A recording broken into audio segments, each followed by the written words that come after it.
And welcome to Weather and Ag in Focus on this Wednesday, January 28th. We're almost done with the month, and it's a cold one out there. We have temperatures in the single digits right now, and wind chills are about 10 to 15 below across much of the area. I'm Chief Meteorologist Dean Wysocki. Our Ag Director, Bridgette Readel, will be along with us soon here. She's having a little technical difficulties, but we'll get that figured out. Let's run down the forecast, though, because it is going to be changing as we head into the next 5 to 7 days, but not for a few days. Today, it's a cold one. We're looking at a lot of sunshine out there, but we are on the cold side. Normal highs this time of the year, right around 19. We're only going to make it to about 3 above today. That's it, with a northwest wind about 5 to 15, producing those wind chills below zero. And then tonight, clear skies about 10 to 15 below with light northwest winds. And Thursday and Friday, light winds both days. Partly cloudy on Thursday, sunny on Friday. Highs around 3 above on Thursday, and then down to 17 below Thursday night. Friday, only 0. Big old goose egg out there. And then we'll start our warm-up as we head into the weekend. Now, on Saturday, it is going to be windy. We'll turn winds out of the southwest, and they'll be increasing throughout the day. Clouds will increase. We'll have snow coming in by evening. Looks like late afternoon, anytime after about 3 o'clock, they're moving in from the west. A little earlier arrival out west. And that band of snow will spread into the valley and last during the overnight hours, and then just a few scattered snow showers on Sunday. We are expecting about 1 to 2 inches of snow from that system on Saturday late into Saturday night. Highs in the teens on Saturday, warming up into the low to mid 20s on Sunday, and then we'll turn briefly cooler back to 20 on Monday. And then another weak system will bring some light snow on Tuesday. And then we're staying in the 20s Tuesday, Wednesday. We are getting some indications that by the end of next week that we will be in the 30s, maybe even pushing 40. One of our models is trying to push 40 degrees. So we'll see if that is the case. But needless to say, we are going to warm up by the end of next week. And again, as we transition into the warmer weather, we will see a couple rounds of snow. No big snows, but we're looking at least adding some additional snowpack. And good news for anybody, again, that relies on this for work.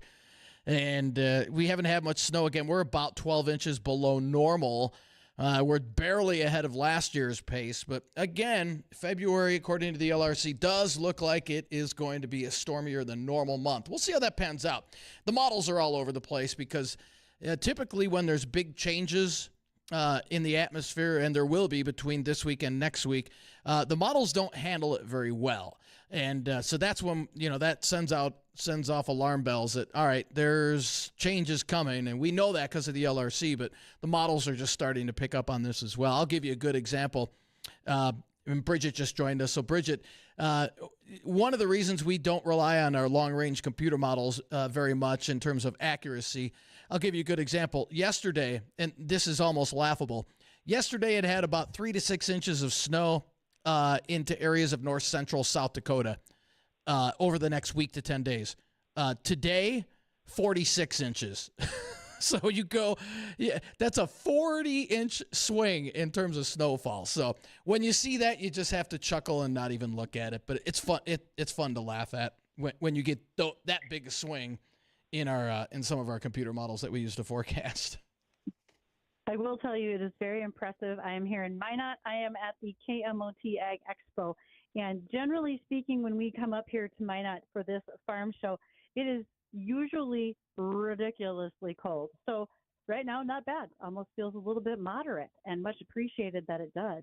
And because we get our weather today from Progressive Ag, our risk management specialists, they're here in Minot too. They're doing a seminar every day. I believe their seminar happens at 10 o'clock in the morning.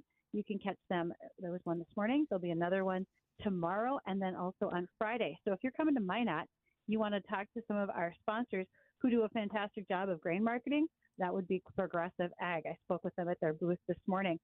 Additionally, Financial Wealth Solutions, John Haug, who's been on our show before, he's also joined us for the WDAY Radio Farm Show.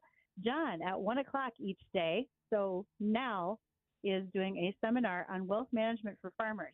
And what that really means is, what's your retirement planning with actual retirement plans? not just talking about what you're doing when it comes to the land, transitioning the farm, but actual retirement plans. And he is doing that here at the Ag Expo as well, and that's at 1 o'clock, both coming up now Wednesday and Thursday. I think, Dean, we have our first guest for today, and Jason Hammerback. He's actually our sponsor for Wednesday Weather Trivia at Darter Plastics. They have arranged for us to have the personal bait-ups to be given away to our winners on Wednesday Weather Trivia. So do we have Jason available? He hasn't arrived yet. Well, I guess I will have to reach out to him as well to make sure we can get a chance to talk to Jason. I might have to send you his phone number there, Addison, so check for that. All right. Additional things that are going on up here. Well, if you are curious about some of the things that you can see from my vantage point, and if you're on the live stream, hopefully you're catching video from the trade show here. I am sitting in the new Fendt sprayer. I've got great opportunities to see pretty much everything around us, and I'd be happy to share any questions you might have. I'll give you a bird's eye view from up here, and I'll be sure to let you know what are the exciting high points here of the KMOT Ag Show. And that you can reach us on the JLA Insurance phone line, 701-293-9000. Also on that live stream, so you can see my vantage point from this Fendt sprayer, that's brought to us by Lighthouse Commodities. Acres TV, Facebook, YouTube, that's where our streams run. Addison works diligently while I'm yakking in his ear every day. Addison, I'm here, but he's getting the live streams ready because he cares about you, the listener, and the viewer. And if I pick up my emails, and Dean will watch his as well, those are powered by Superior Grain Storage, and you are going to be able to reach us ag@flagfamily or weather@flagfamily.com. And again, that's brought to us by Superior Grain Equipment, drying, handling, and storage solutions, superiorbins.com. All right. That was just a few of the things, Dean. There's a lot that's been happening. There always is. There always is. And when you're at a farm show like this, and you have the opportunity to walk through and see such a variety of things. So it's everything from short line equipment. And if you think about short line equipment as implements and something that doesn't have a cab, there's a lot of that. But there are plenty of tractors to look at. I am currently facing a Massey Ferguson swath there. As earlier today, I was in a JCB payloader. And then there's the opportunity to visit with some of our, more frequent input suppliers, people like GK Technology. If you have some questions about some of your variable rate maps, they'd be a great stop on your list while you're here. Gowan Company, as far as weed control is concerned. And again, as I mentioned, Progressive Ag, who are your risk management specialists, they're holding seminars each day of the Minot Ag Show. So lots of things going on all at one time. Whew, I'm exhausted, and I've only been here for like 3 hours so far. Busy. More to come. Yesterday, I had the opportunity as the MC for the North Dakota Livestock Summit to hear a fantastic speaker. Her name is Michelle Payne. Michelle is originally from Michigan. She's heavily involved in dairy, so much so that she bought her first Holstein calf at age 6. And she talked about, things that we should be thinking about, because in the grocery store, there are over 40,000 products to choose from. How do we make the right decisions about which are the best for us and our families? And oftentimes, you will see product labeling that could be considered being a food bully. Things that are told to us that maybe aren't true. It can be awfully confusing. I've seen water listed as GMO-free. No kidding, because it's water. Nonetheless, Michelle Payne recommended yesterday that when you are doing some of your research, and especially if you're using AI, check those sources. Oftentimes, they are from activist groups, not from farmers, not from the people who produce your food, but from activists who want you to guide you to maybe not being a fan of animal agriculture and wanting to rely on plant-based or bugs, as we see in some other countries, right? Some of those high-protein crickets, et cetera. So as a consumer, make sure you're watching where your research is coming from. Don't look for the activists. Look for the people who are actually behind your food production. They want to make sure to tell you the real story about food and farming here in the United States. There's going to be lots more to come. We're going to be joined by a couple of folks today. One, again, will be Jason Hammerback with Darter Plastics. Then also, we want to visit with Jim Thompson. He's chairman of the North Dakota Soybean Council. And we'll be joined by Chris McDonald. He is with the North Dakota Soybean Growers Association. Have a little update on soybeans overall because there's been plenty of things happening in that realm. We'll be back.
Our friend Chris Sherman, who's our cybersecurity superhero over at Tech Support Farm, he is hosting a webinar coming up on February 10th, just a short couple weeks away.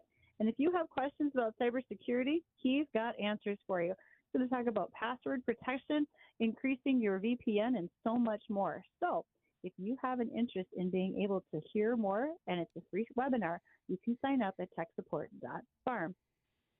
Do y'all remember last fall, we had the opportunity to be joined by Jim Thompson, chairman of the North Dakota Soybean Council, and Justin Sherlock, president of the North Dakota Soybean Growers Association, to talk about the soybean market overall. Well, Jim is back, and Justin wasn't able to make it, but Chris McDonald with the North Dakota Soybean Growers is indeed here. And so, gentlemen, welcome. And Jim, just curious, anything you want to update us on that's going on in the market today?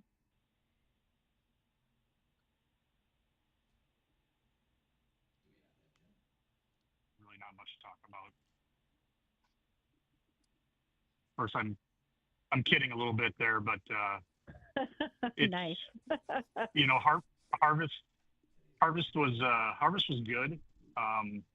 After the storms we had last summer that kind of disrupted everybody's plan for the fall, I think everybody pivoted and made pretty good decisions on what they were going to do, and working with your local merchandisers on where those beans were going to go and where they're going to stay. I think it kind of worked itself out, and people made good decisions. And now of course we're just dealing with marketing this crop that we took off, and typically we'd like to be done with our marketing by now, but of course, given the situation that we've been in with trade, we've just had to readjust our thinking, our marketing plans a little bit. But I'd say we're in a good situation. I think obviously we'd like it to improve significantly, but I think things are in place that can probably help that happen. So, Chris, when you're looking at this from the North Dakota Soybean Growers Association side of things, are you getting some questions as of late from producers, or has it just been a matter of, folks, we're going to take this one day at a time and watch our market develop? Yeah, we talk quite a bit about what's going on, and yeah, the markets aren't great right now, but we're working to try to improve them, find different outlets, and we're really blessed to have the soybean crush plants in North Dakota. That's really been a lifesaver. That has been a pretty big step up. And do you have some statistics on that about what's been the improvement since you've been seeing this crush plant up and online? Well, I don't have the numbers in front of me, Jim might, but I would say the basis is probably improved. I'd say could be 35 cents from what it would be without them. I think that's a pretty big step up for a lot of folks at this point. And I recently saw a headline from U.S. Soy talking about soy exports continuing to grow in the market year. Gentlemen, do you feel like you're seeing that when it comes to the total soybean, or are you seeing specific areas where we're watching growth, maybe in the meal or oil or anything like that? Well, I can say that it looks like China's probably come back in and met their agreed upon amount of 11 million metric tons. You kind of have to read between the lines when you're looking at the sourcing of some of those buys, but it looks like they probably fulfilled their obligation, and now we look forward to the next marketing year of the 25 million metric tons. But in addition to that, I think we've had other opportunities in other markets besides China. And China's just, it's too big of a market to ignore.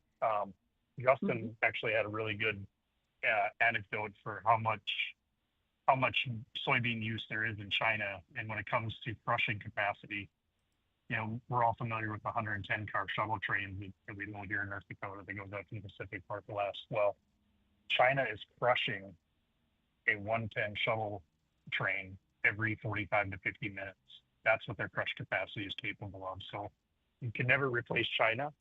But on the Soybean Council side, one of our goals is market development. And we actually just got back from the trade mission. We had 4 Soybean Council members and 3 Growers Association members and 2 staff go to Thailand and Vietnam to look at the markets over there to see what the expansion possibilities are. And I think we all came back from that with some pretty positive feelings. Can you tell me about that trade mission in the fact that when you are there, who are you talking to, specifically to the end users, to more of the export buyers who are buying it to bring it into country? Really, what's your focus when you're on a trip like that? And how excited are they to talk about the real producer that actually grows the crop? Yeah, so on this trip, we visited several different industry components within soybean world. We were at a soy beverage facility. We were at a soy processing facility where they make fish food. We were at another facility where they use soybeans in all sorts of different foods. So we're actually talking with the manufacturers over there, basically the end user. And it's fascinating to see the wants and desires in the soybean world, even that far away. They want the soy protein. They want protein drinks. They want easy, accessible, super simple to prepare protein dishes, and that's what these companies are focused on. So when they get to actually meet a U.S. soybean producer and we get to show them pictures of our farms and the products that we produce, it just makes it a full circle connection for them. All right, and Chris, question for you. In terms of soybean growers, what are you most excited about over the upcoming year? Is there anything in particular you're looking forward to? Well, every year in the spring, we have to have a lot of optimism every year to go and plant our crops, and we always expect things are going to improve every year. It's been a really good thing that we went into fall with about the right soil moisture. We shouldn't have any problem this spring getting into the fields and planting. We're not too wet or anything. So when it starts out like that, it should be a good year. Now, you said prices are down, and how much of that is any of that due to the weather, first off? And are you worried about the upcoming, since we've had such a dry winter? I know you said we don't have to worry about a lot of moisture going into planting season, at least not yet. How much does weather play a factor, at least this year, in prices being down? Well, when the weather is good, like we haven't had any major problems in the Midwest here, or really globally, it hasn't really been too bad. Which then that means there's going to be a good production. Right. So yields are decent. We're going to have a lot of volume for the end user to be using up. So that makes it a little difficult, and that's where the weather would come in. We don't want to see, bad weather events happen, or we don't want to see anybody struggle. But when there's nobody struggling, then we all have a little bit of a problem. Are tariffs playing a role in prices being down? Well, yeah, yep. When we aren't getting along with the other countries as well as we could be, they're not going to be quite as willing to put out those large purchases. Mm-hmm. Like everybody knows, China is down. But I saw Frayne Olson speak yesterday, and he had some numbers that a lot of the other countries are actually above pace from last year. So there's optimism there. And like Jim said, he's working hard to get new markets, in Asia. So things are going to come around. Good. That's a great point. Frayne had some excellent items that he wanted to highlight about other countries that are really stepping up and taking over some of that lower trade number that's happening with China. And they're doing it, and they have continued growth on their minds. Speaking of that, some of the ways that we grow has to do with new market development, new products, and Jim being part of the North Dakota Soybean Council, where they do more of the research. We're going to visit about that after the news. And then also next week, there's a big event on the horizon for soybean growers in North Dakota. We'll find out those details too.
And welcome back to Weather and Ag in Focus. 1:36 in the afternoon. Temperatures outside hugging 0. That's it.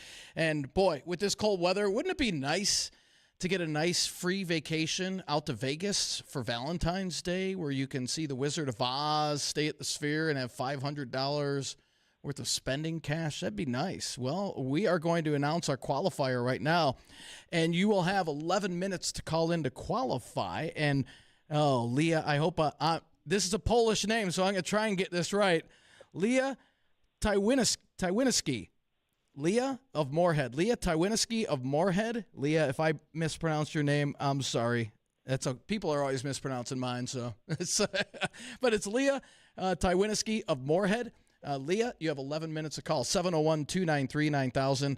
Again, that's 701-293-9000. If you know Leah, shoot her a text. Say, hey, you better call in there real quick. Leah Tywinski of Moorhead. So good luck, Leah. Jim, this question is going to you, and you guys are working on some new research products. Is that correct? You want to tell us a little bit about those? Sure. So at North Dakota Soybean Council, some of those checkoff dollars go to a good portion of our research. And within that research realm, we work with a lot of university professors and people working on new uses all the time.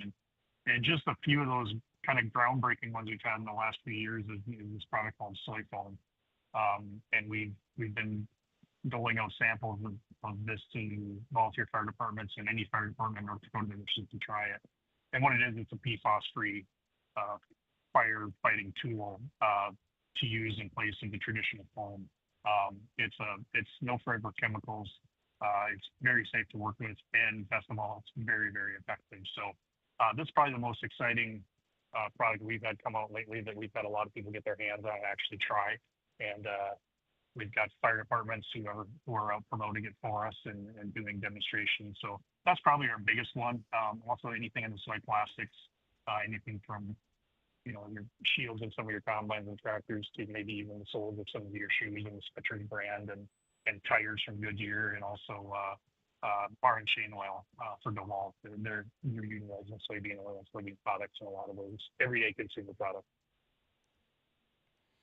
All right. And that's where those research dollars go, is to bringing in those new products to market, and they do a fantastic job. Chris, you have an event next week for not only soybean growers, but corn growers in the state of North Dakota as well. So what are the details? On Tuesday, February 3rd, we have our Northern Corn and Soybean Expo.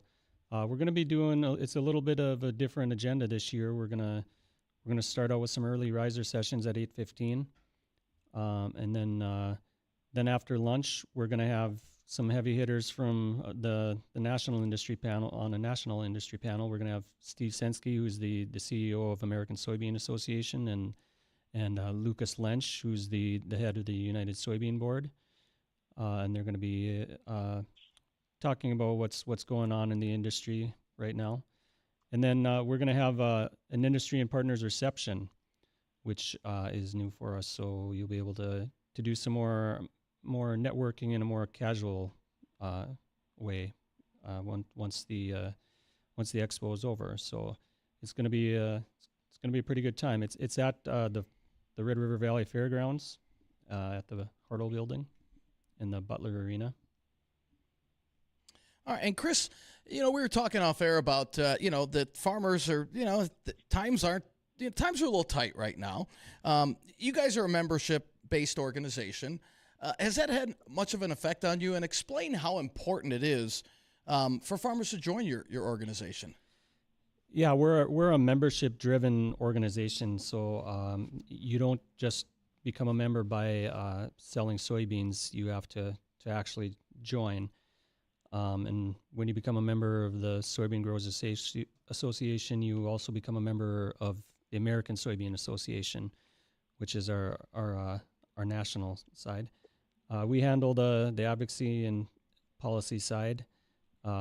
So we're in Washington, D.C., working with the congressmen and women there on federal issues, and we're also in Bismarck working with the legislature and a commissioner and governor on the state issues too. So with everything going on right now It's a really important time to join. The more members we have, the stronger we are, the more credible we are, and like I say, we're membership funded, so we need all the help we can get to be a strong team. The more voices, the better. Yep, right? That's right. Mm-hmm.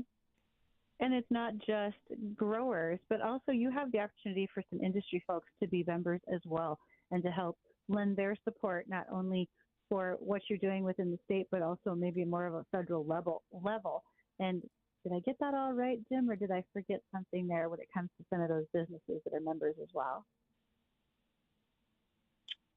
Yeah, I mean, Chris can still hammer on that. That's on the grower side as far as the memberships. But yeah, I would just stress from the Soybean Council perspective how important it is for soybean growers in North Dakota to become a member of the Growers Association, because especially in times like this, I've even gotten phone calls from people saying, what are you doing as far as policy on this? And I have to remind them that we're not the policy arm on the checkoff side, that we have our separate policy side, and those folks are very much dependent on membership to help them get the walk of things, to get in front of our legislators and make the North Dakota soybean farmers' voice heard. So when you come to the expo, double check and see if you're a member, if maybe your membership is lapsed, but sign up, join up. It's a great organization, and we work hand in hand together on a lot of things, and we need each other. That is absolutely true. Yeah, we have a lot of businesses that come to us to talk about issues. We get the legislators come to us and ask us our opinions, and try to get information from us to try to do a good job for their constituents. So we work hand in hand with a lot of different people. Gentlemen, if folks who are listening are curious about the event details for next week, maybe they have more questions about membership, etc., do you have some website information or office contact information where they can go to gain a little bit more insight? Yeah, you can visit the North Dakota Soy Expo, and also NorthDakotaSoybean.org, I think, is the website too. So otherwise, you can do the good old Google search. No, none of those will be hard to find. Right. Well, guys, thank you so much for joining us today. We appreciate you coming in. And Jim, thanks for joining us by phone. Much appreciated. And thank you for having us. All right. And when we come back, we are going to have our weather trivia. We'll be giving away one of our bait up Darter plastic beautiful bait cups for ice fishing, regular fishing, whatever. And Bridgette will have a couple of ag topics to hit on as well when we come back.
And welcome back to Weather and Ag in Focus, 1:49 in the afternoon. It's time for our Wednesday weather trivia, courtesy of Darter Plastics. We're going to be giving away one of our bait-up cups, and these things are really, if you like fishing, these things are awesome. So, today's weather trivia question. I want you to give me 3 pieces of data that weather balloons collect. What are 3 pieces of data that weather balloons collect? So the weather balloons that we launch rise up into the atmosphere. They get up to about 100,000 feet or so, and then they burst. And we gather information as these rise up in the atmosphere. Give me 3 of the pieces of data that we can gather from that. Caller, line 1, what's your name? Joe. Joe. What, do you have an answer? What are 3 pieces of data that weather balloons collect? I'd say wind, temperature, and humidity. Yes, he was thinking on that last one. He was thinking on the last one. Yeah, there's actually 5 of them: temperature, humidity, air pressure, wind speed, and wind direction. And congratulations! And we're gonna put you on hold here. Are you a fisherman? Yes, sir. All right, you will love this this bait up cup by Darter Plastics, and so we'll put you on hold, and our director Addison will get all the information that you need. Speaking of Darter Plastics, Jason Hammerback with Darter Plastics is on hold. He has been patiently waiting because, Jason, that little item is phenomenal. So who brought you the idea, or was it an in-house decision to build the personal bait up? No, so it was actually originally invented by someone out east. They had all the tooling built, and then it got moved to a company in Fergus Falls that was doing the rain gauge that we do as well. And they decided to sell their product line just over a year ago. So we purchased that and got the rain gauge and this bait up. So with that bait up, there's some very unique features of it, if you will. So one of the things I noticed is it's a lot easier than just, squirming around in a pail looking for bait. Do you want to explain to those who haven't seen it why this is so much better? Yes, it's easier to see in person, but I'll try to do my best to describe it on the radio. But basically, it's a cylinder. They come in a 20-ounce and a 35-ounce size that you can put your minnows into. It's got 2 caps on, one on each end, and you can fill with water, fill with your minnows. And then when you hang it from the lanyard, whether it's over the side of your kayak or around your neck when you're ice fishing, the basket floats up so the minnows can swim throughout the whole cylinder.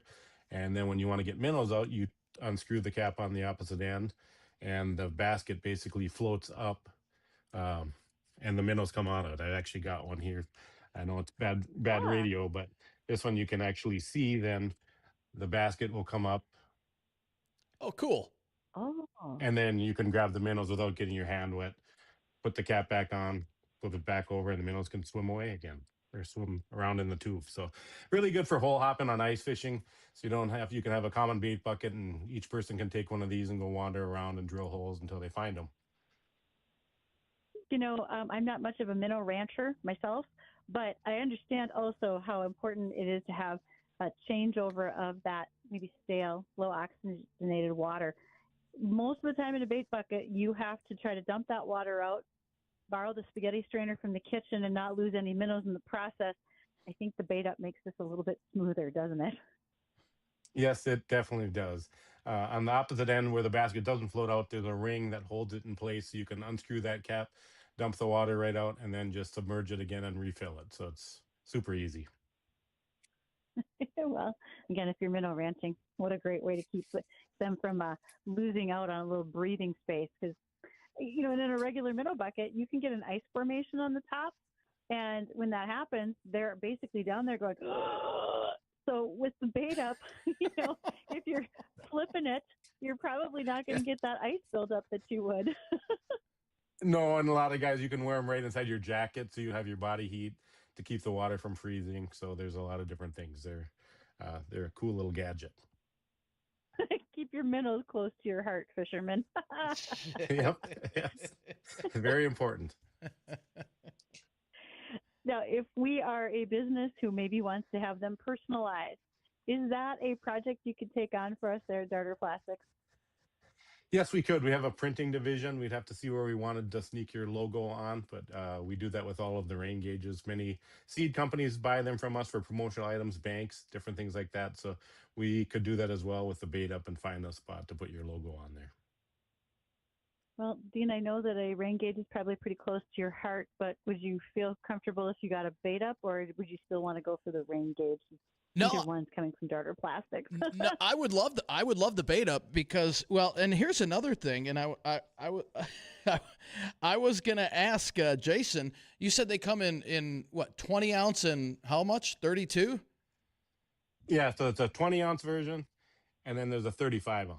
A 35 ounce. So what? See what I'm thinking? Yep. Can we use that as a beverage holder? If we don't have bait in it, we could pour our favorite beverage in there and use it. Could we use it that way? It could be used as a dual purpose. It would work great that way. See? You could use the basket to hold your olives back. So you can make any cocktail you want. This is a multi-purpose gadget. I know a fisherman, so yeah, that would work. Right? And it's a lot easier to use one of these right now than a rain gauge, the way the weather's been. Yeah, no doubt. See? But Jason's rain gauges would double for a snow gauge, because if February is as snowy as Dean says, you can use it either direction with whichever precipitation falls. Yes, you can.